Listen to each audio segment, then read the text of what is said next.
আসসালামু আলাইকুম। আমি মোহাম্মদ হাফিজুর রহমান, প্রভাষক পদার্থবিজ্ঞান, বালিজুরিয়াসের ফাজিল ডিগ্রি মাদ্রাসা, মাদারগঞ্জ, জামালপুর। সুপ্রিয় শিক্ষার্থীরা, অনলাইন ক্লাস থেকে তোমাদের সবাইকে স্বাগত। আশা করি তোমরা প্রত্যেকেই ভালো আছো। আজকে আমার আলোচ্য বিষয় হচ্ছে পদার্থবিজ্ঞান প্রথম পত্র ভেক্টর টপিকস নিয়ে। ভেক্টরের কতিপয় গুরুত্বপূর্ণ সংজ্ঞা, যেটাকে আমরা ভেক্টরের বেসিক বলে থাকি, যেগুলো বিভিন্ন গ্রুপ পরীক্ষায় এসে থাকে এবং বিভিন্ন ভর্তি পরীক্ষায় এসে থাকে। অতএব তোমরা ক্লাসটিতে মনোযোগ দিবে। চলো এবার আমরা আলোচনায় আসি। আমরা প্রথমে আলোচনা করব শূন্য ভেক্টর নিয়ে। শূন্য ভেক্টর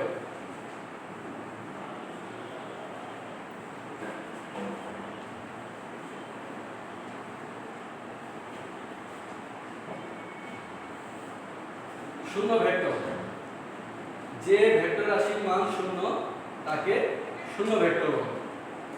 যে ভেক্টর রাশির মান শূন্য তাকে আমরা শূন্য ভেক্টর বলব। এখন সর্বপ্রথম কিভাবে আমরা এই শূন্য ভেক্টর পেতে পারি তা নিয়ে একটু আলোচনা করি। দুটি সমান ভেক্টরে বিয়োগ করে আমরা শূন্য ভেক্টর পেতে পারি। সে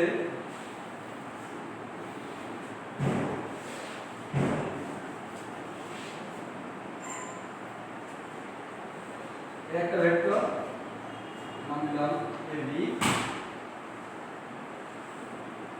আরেকটা ভেক্টর নাম দিলাম CD। দুইটাই সমান ভেক্টর। সে এটাও 3 ইউনিট, এটাও 3 ইউনিট। সমান মানের দুটি ভেক্টর AB এবং CD। এই দুটি ভেক্টর যেহেতু দুটি সমান মানের ভেক্টর, তাহলে আমি লিখতে পারি AB vector equal to CD vector। বা আমি যদি সাইড চেঞ্জ করি তাহলে লিখতে পারি AB minus CD equal to 0 vector।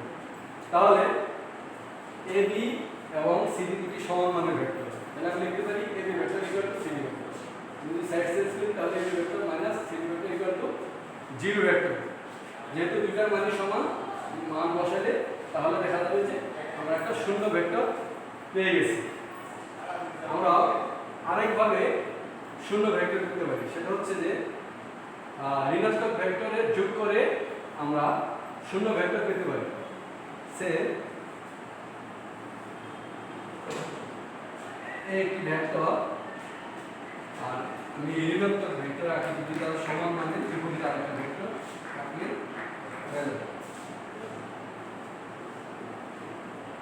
Minus এ হবে তার বিপরীত ভেক্টর।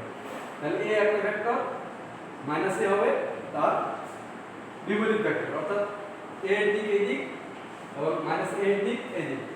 এই দিকের জন্য শুধু মাইনাস আসছে, দুটার মানে কিন্তু সেম। এটা যদি 3 একক হয়, এটাও 3 একক। এক্ষেত্রে দুটি ভেক্টরই কিন্তু সমান মানের ভেক্টর। এখন আমরা এই দুটো ভেক্টর যদি যোগ করি তবে আমরা শূন্য ভেক্টর পাবো। যে এই ভেক্টর যোগ মাইনাস, এটাকে আমরা লিখতে পারি এই vector minus plus minus minus. তাহলে এই দুটো 0 হয়ে যাচ্ছে, অর্থাৎ এত ভেক্টর আমরা শূন্য ভেক্টর পাচ্ছি। তাহলে দেখা যাচ্ছে যে আমরা দুটি ঋণাত্মক ভেক্টর যোগ করে শূন্য ভেক্টর পেতে পারি। শূন্য ভেক্টরের আদি বিন্দু এবং শীর্ষবিন্দু একই পয়েন্টে থাকে। এটা খুবই গুরুত্বপূর্ণ বিষয় যে শূন্য কিন্তু একটা ভেক্টর।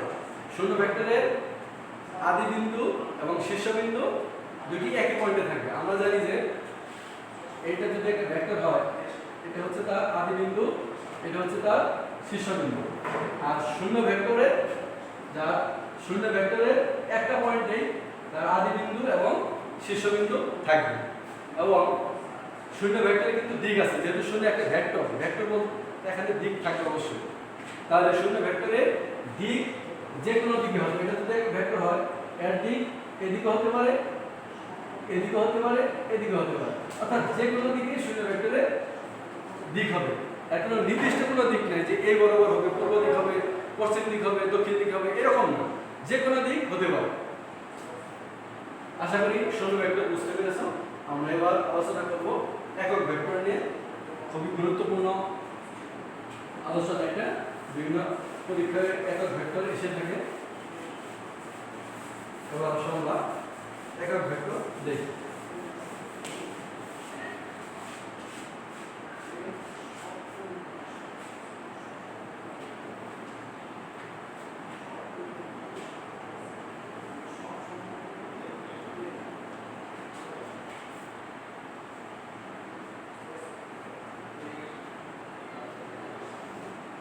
একক ভেক্টর, যে ভেক্টরের মান 1 একক তাকে আমরা একক ভেক্টর বলবো। যে ভেক্টরের মান 1 একক তাকে আমরা একক ভেক্টর বলবো। এখন দেখি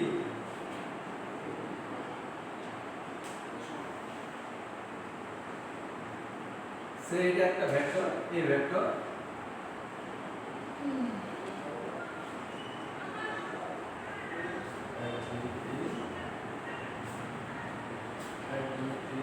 পাঁচ ইউনিট হচ্ছে।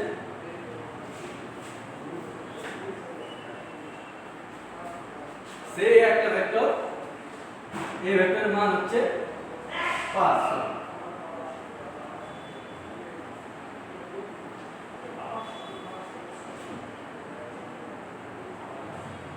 এই একটা ভেক্টর এর মান হচ্ছে 1 2 3 4 5, 5 ইউনিট। আমরা এই ভেক্টরকে আমরা যদি এর মান দ্বারা ভাগ করি, কোনো একটা ভেক্টরকে তার মান দ্বারা ভাগ করলে সাধারণত একক ভেক্টর পাওয়া যায়। কোনো একটি ভেক্টরকে তার মান দ্বারা ভাগ করলে সাধারণত আমরা একক ভেক্টর পাই। আমরা যদি এই ভেক্টরকে তার মান দ্বারা ভাগ করি, তাহলে আমরা একটা একক ভেক্টর পাবো। একক ভেক্টরকে সাধারণত স্মল দ্বারা প্রকাশ করা হয়, সাধারণত ক্যাপ দেওয়া হয়। একক ভেক্টরকে সাধারণত আমরা স্মল দ্বারা প্রকাশ করা হয়, স্মলের উপর একটা ক্যাপ চিহ্ন দিতে হবে একক ভেক্টর প্রকাশ করার জন্য। তাহলে এই একটা ভেক্টর তাকে যদি তার মান দ্বারা ভাগ করি, তাহলে আমরা এই একটা একক ভেক্টর পাবো। আমাদের এই ভেক্টরটাকে আমরা এই ভেক্টর বলছি, যা 5টা অংশে বিভক্ত, 5টা ইউনিটে বিভক্ত, 1 2 3 4 5। প্রত্যেকটা ঘরকে 1 একক বলবো। এটা হচ্ছে 1 একক, এইটুকু হচ্ছে 1 একক, এইটুকু হচ্ছে 1 একক, এইটুকু হচ্ছে 1 একক, এইটুকু হচ্ছে 1 একক। তাহলে এখানে দেখো 5টা একক ভেক্টর আছে, 1 2 3 4 5। এখন আমরা দেখলাম যে কোনো একটি ভেক্টরকে তার মান দ্বারা ভাগ করলে সাধারণত একক ভেক্টর পাওয়া যায়। আমরা এইভাবে প্রকাশ করতে পারি, অথবা আরেকটা ভাবে প্রকাশ করতে পারি, সেটা হচ্ছে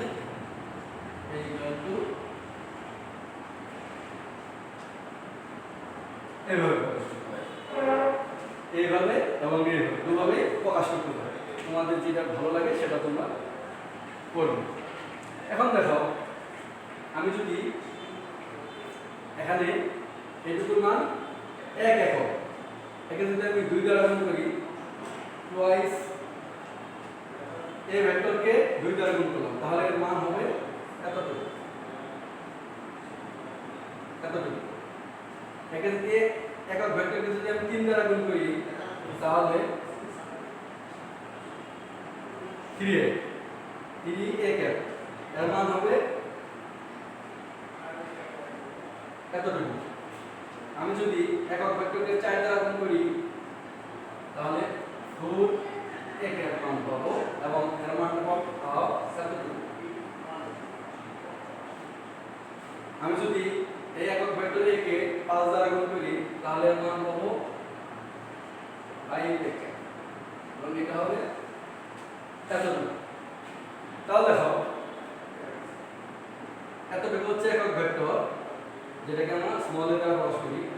একে 2 দ্বারা গুণ করলে তাহলে আমরা এতটুকু টোয়াইস এ কে একটা ভেক্টর পেয়ে যাচ্ছি, 3 দ্বারা গুণ করলে একক ভেক্টরকে এতটুকু পেয়ে যাচ্ছি, 4 দ্বারা গুণ করলে একে, তাহলে আমরা এতটুকু একটা ভেক্টর পেয়ে যাচ্ছি। এই ভেক্টরকে যদি একক ভেক্টরকে 5 দ্বারা গুণ করি তাহলে এতটুকু ভেক্টর পেয়ে যাচ্ছে। অর্থাৎ আমরা দেখতে পাচ্ছি যে এই ভেক্টরটুকু এই ভেক্টর মান এবং দিক দুটো সেম। দেখো এই ভেক্টর এবং এই ভেক্টর দুটোর মান এবং দিক একই। তাহলে এটা হচ্ছে 1 2 3 4 5, 1 2 3 4 5, এটা হচ্ছে 5 একক একটা ভেক্টর, আর এই ভেক্টরটা আমরা এটা ধরছি 5 একক। তাহলে আমরা লিখতে পারি যে এই ভেক্টর ইকুয়াল টু 5 10। অতএব আমরা কোনো একটা ভেক্টরকে যদি তার মান দ্বারা ভাগ করি তাহলে আমরা ওই মূল ভেক্টরের বরাবর আমরা একটা একক ভেক্টর পাবো। তাহলে কোনো একটা ভেক্টরকে তার মান দ্বারা ভাগ করলে তাহলে আমরা একটা একক ভেক্টর পাবো। সেই একক ভেক্টরের দিকটা কোন দিকে হবে? আমার মূল ভেক্টর যেদিকে সেই দিকে হবে একক ভেক্টরের দিক। অতএব একক ভেক্টর মনে হয় তোমরা বুঝতে পেরেছো। আমরা এবার আলোচনা করব আয়ত একক ভেক্টর।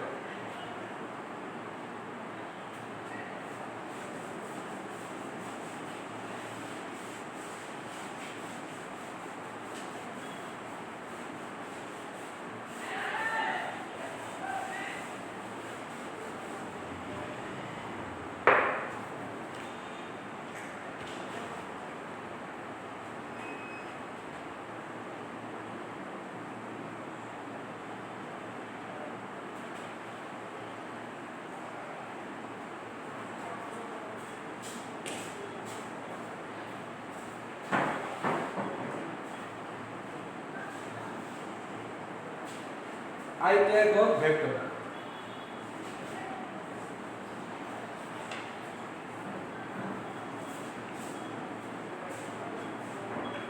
ত্রিমাত্রিক কার্টেসীয় স্থানাঙ্ক ব্যবস্থায় তিনটি ধনাত্মক অক্ষ বরাবর যে তিনটি একক ভেক্টর বিবেচনা করা হয় তাকে আয়ত একক ভেক্টর বলে। ত্রিমাত্রিক কার্টেসীয় স্থানাঙ্ক ব্যবস্থায় তিনটি ধনাত্মক অক্ষ বরাবর যে একক ভেক্টর বিবেচনা করা হয় তাকে আয়ত একক ভেক্টর বলে। এখন আমরা ত্রিমাত্রিক স্থানাঙ্ক ব্যবস্থা বলতে আমরা কি বুঝি সেটা আমরা আগে দেখে নিই।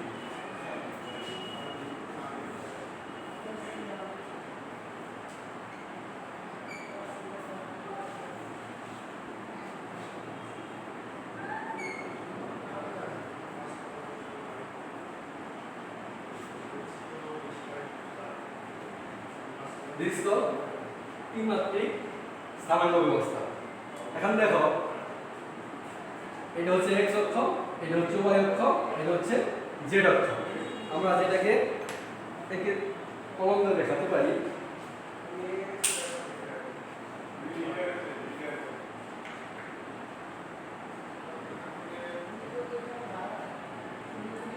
এটা যদি আমরা x ধরি, এটা y, এটা হচ্ছে z অক্ষ।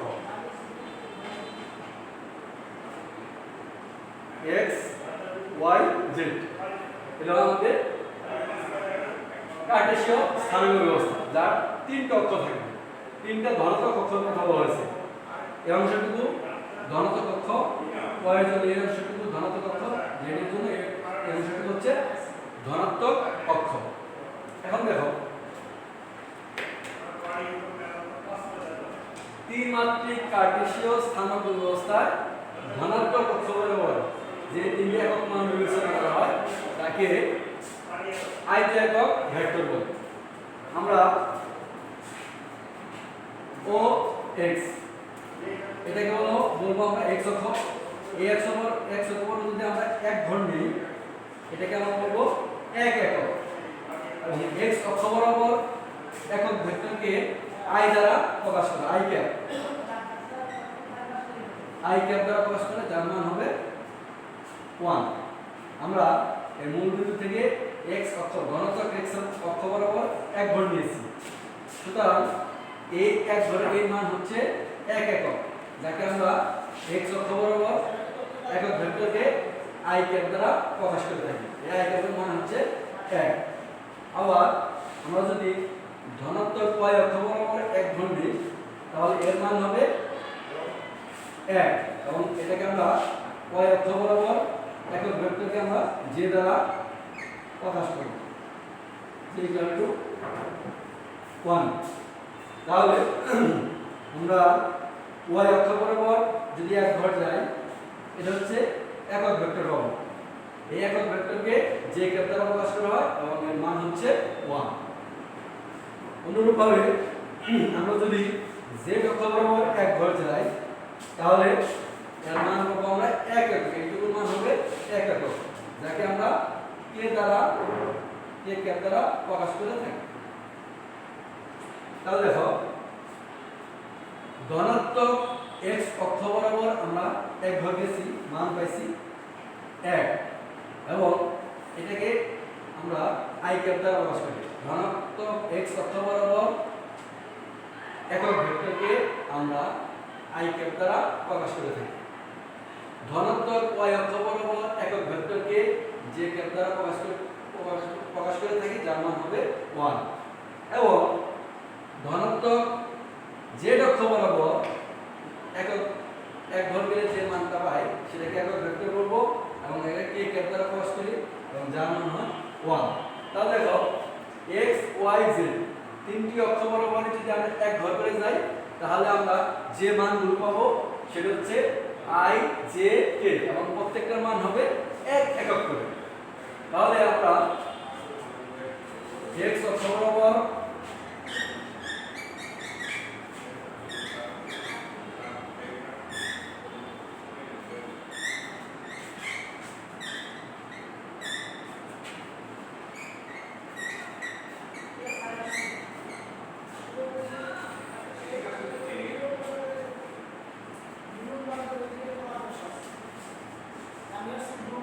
x অক্ষ বরাবর একক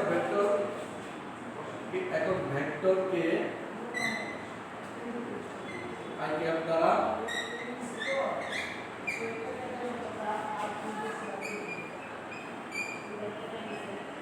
প্রকাশ করি। x অক্ষ বরাবর একক ভেক্টরকে i ক্যাপ দ্বারা প্রকাশ করে থাকি। y অক্ষ বরাবর একক ভেক্টরকে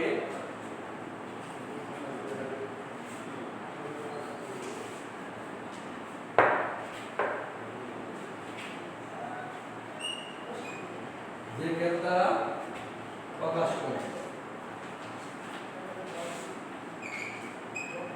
z অক্ষ বরাবর একক ভেক্টরকে আমরা k ক্যাপ দ্বারা প্রকাশ করি, এবং এই প্রত্যেকটার মানই হবে 1 একক। এজন্য এই সংখ্যার ভিতরে বলা আছে ত্রিমাত্রিক কার্টেসীয় স্থানাঙ্ক ব্যবস্থায় তিনটি ধনাত্মক অক্ষ বরাবর যে মান বিবেচনা করা হয়, যে একক মান বিবেচনা করা হয়, তাকে i একক ভেক্টর বলে। এখন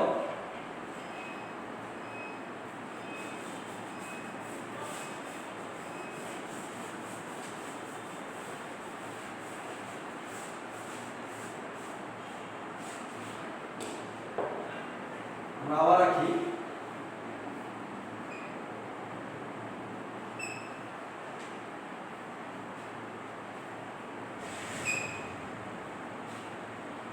দেখো, এটা হচ্ছে ধনাত্মক অক্ষ, ধনাত্মক x অক্ষ।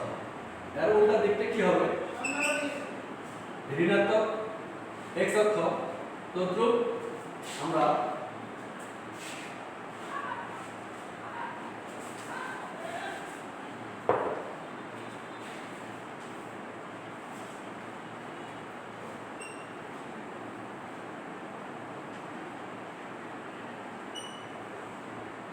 এটা হচ্ছে x এর ধনাত্মক অক্ষ, এটা মূল বিন্দু ধন, এটা হচ্ছে ধনাত্মক অক্ষ। এখন এটাকে আমরা এই বরাবর এক ঘরকে আমরা i ক্যাপ দ্বারা প্রকাশ করে থাকি, এক একক, এবং x অক্ষ বরাবর একক ভেক্টরকে i ক্যাপ দ্বারা প্রকাশ করে থাকি। এখন এটা যদি মাইনাস এক্স এর দিকে হয় তাহলে কি হবে মাইনাস আই ক্যাপ। এই যে মাইনাস আই ক্যাপ হলো এটা কিন্তু নেগেটিভ অ্যাক্সিসের জন্য এখানে তার আগে মাইনাস দেওয়া হয়েছে। নেগেটিভ অ্যাক্সিসের জন্য এক্স এর নেগেটিভ অক্ষর জন্য এখানে মাইনাস দেওয়া হয়েছে। তো আমরা y এর ধনাত্মক অক্ষ বরাবর মানকে যে দ্বারা প্রকাশ যে ক্যাপ দ্বারা প্রকাশ করতে একক ভেক্টর। এখন এটা যদি মাইনাস y অ্যাক্সিস বরাবর আসে তাহলে এর মানকে আমরা মাইনাস যে ক্যাপ দ্বারা প্রকাশ করতে পারি। এখন দেখো এখানে মাইনাস দিয়েছি, মাইনাস দেওয়ার অর্থ হলো যে এটার মানটা নেগেটিভ অক্ষ বরাবর। তো আমরা z এর মানকে আমরা মাইনাস কে ক্যাপ দ্বারা z এর মানকে বুঝবো থেকে নেগেটিভ অ্যাক্সিস বরাবর।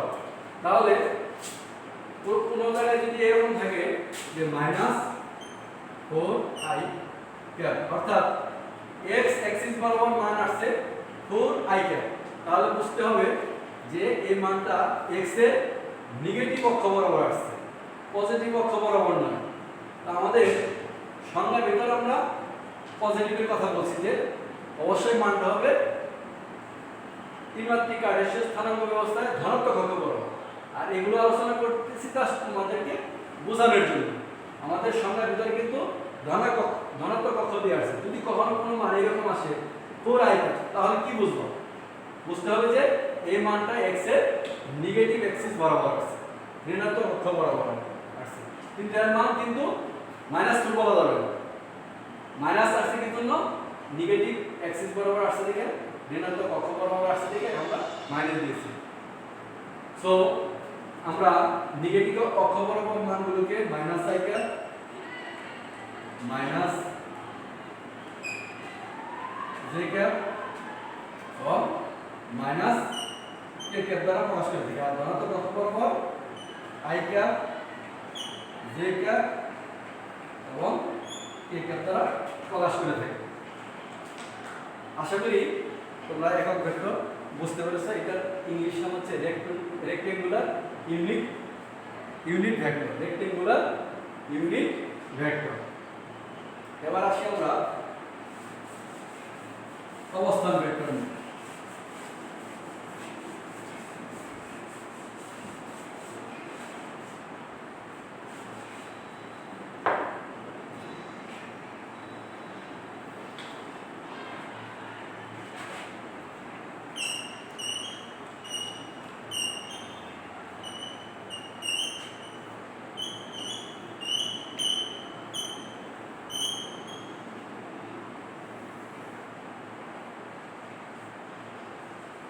অবস্থান ভেক্টর প্রসঙ্গ কাঠামো মূল বিন্দুর সাপেক্ষে যদি কোনো ভেক্টরের অবস্থান নির্ণয় করা হয়, প্রসঙ্গ কাঠামোর মূল বিন্দুর সাপেক্ষে যদি কোনো ভেক্টর নির্ণয় করা হয় তাকে আমরা অবস্থান ভেক্টর বলে থাকি।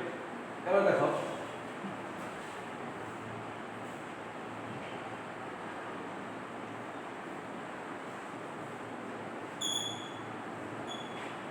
এটা হচ্ছে একটা দ্বিমাত্রিক প্রসঙ্গ কাঠামো। আমরা জানি যে প্রসঙ্গ কাঠামো তিন প্রকার, একমাত্রিক প্রসঙ্গ কাঠামো, দ্বিমাত্রিক প্রসঙ্গ কাঠামো, ত্রিমাত্রিক প্রসঙ্গ কাঠামো। আমরা এখানে এঁকেছি দ্বিমাত্রিক প্রসঙ্গ কাঠামো।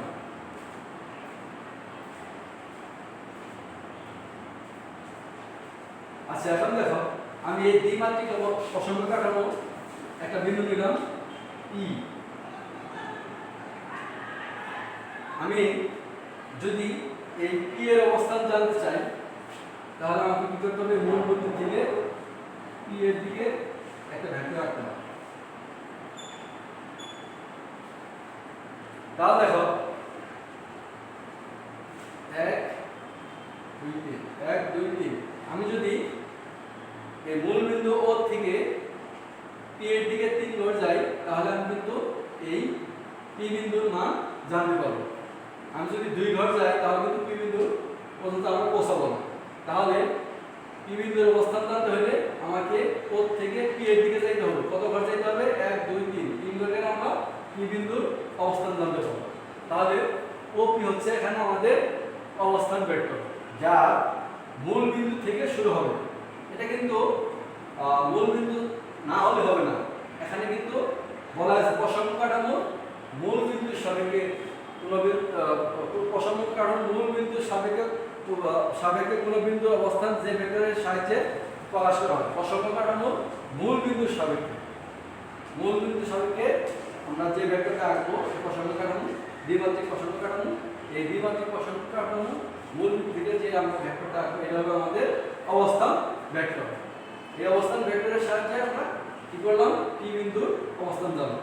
তাহলে ওপিটা হচ্ছে ওপি ইকুয়াল টু অবস্থান ভেক্টর।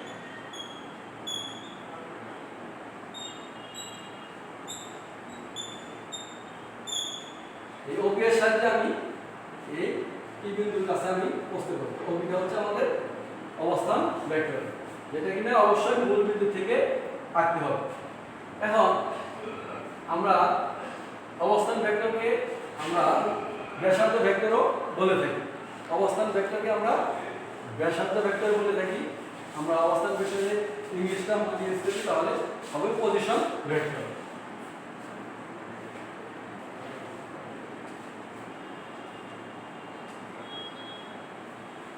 এটা আমরা দ্বিমাত্রিক প্রসঙ্গ কাঠামো দেখলাম। একমাত্রিক প্রসঙ্গ কাঠামোতে কিন্তু আমি একটা কোন বিন্দুর অবস্থান নির্ণয় করতে পারি। সেটা x অক্ষ বরাবর এটা x রাখলাম, সে এখানে একটা বিন্দু নিলাম p 1 2। এখানে যদি আমি আসতে চাই তাহলে ox বরাবর ওই ঘরে আসতে হবে 1 2 3 তিন ঘরে আসলে আমি p বিন্দুর অবস্থান জানতে পারবো। এটা হচ্ছে আমাদের একমাত্রিক প্রসঙ্গ কাঠামো। আমি যদি x এবং y অক্ষ মান ব্যবহার করছি, এটা দ্বিমাত্রিক প্রসঙ্গ কাঠামো। দ্বিমাত্রিক প্রসঙ্গ কাঠামো যদি আমি অবস্থান ভেক্টর p এর অবস্থান নির্ণয় করতে চাই, তাহলে আমাদের o থেকে p এর দিকে একটা ভেক্টর রাখতে হবে। এই ওপি ভেক্টর হচ্ছে আমাদের অবস্থান ভেক্টর। এটা হচ্ছে দ্বিমাত্রিক প্রসঙ্গ কাঠামো। আর যদি আমরা ত্রিমাত্রিক প্রসঙ্গ কাঠামো ব্যবহার করি, তাহলে x y z। এখানে প্রসঙ্গ আমি যদি এখানে একটা p বিন্দু নেই এবং এই বিন্দুতে আসতে চাই, তাহলে আমাদের একটা ভেক্টর এটি দেখেন ত্রিমাত্রিক স্থানাঙ্ক ব্যবস্থায় অবস্থান ভেক্টর। তাহলে একমাত্রিক স্থানাঙ্ক ব্যবস্থা, দ্বিমাত্রিক স্থানাঙ্ক ব্যবস্থা, ত্রিমাত্রিক স্থানাঙ্ক ব্যবস্থা।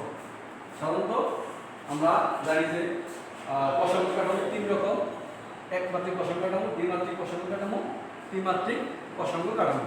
ত্রিমাত্রিক আমরা সাধারণত দ্বিমাত্রিক ক্ষেত্রে আমাদের আলোচনা আছে দ্বিমাত্রিকের ক্ষেত্রে আমরা অবস্থান ভেক্টর নির্ণয় করতে পারি, একমাত্রিকের ক্ষেত্রে নিতে পারি, ত্রিমাত্রিকের ক্ষেত্রে আমরা অবস্থান ভেক্টর নির্ণয় করতে পারি।